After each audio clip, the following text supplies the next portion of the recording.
Welcome to the Salmon Runs YouTube. Enjoy the video. In this video, I will explain how to sell a car at Los Santos Customs in story mode.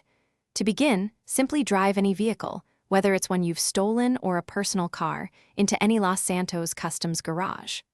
Once inside, navigate the menu and select the sell option.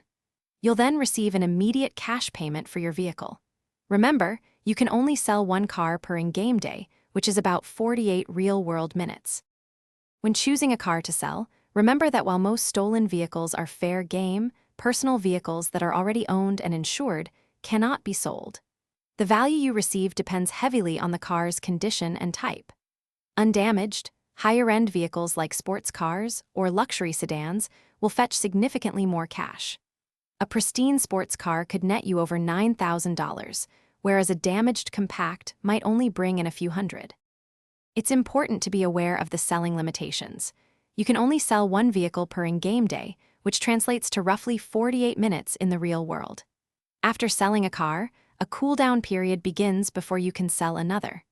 Also, certain unique or mission-critical vehicles are unsellable, so don't expect to offload Franklin's Buffalo or Michael's Tailgater. This system prevents players from exploiting car sales too frequently. To maximize your earnings, always repair any damage to a vehicle before selling it. A fully repaired car will always sell for more. Focus your efforts on finding high-value vehicles such as sports cars, luxury SUVs, or sedans, which are often found in wealthier districts like Rockford Hills. Exploring different parts of Los Santos will increase your chances of finding these lucrative rides, ensuring you get the best possible price for your efforts. Thanks for watching. Consider subscribing if we helped you.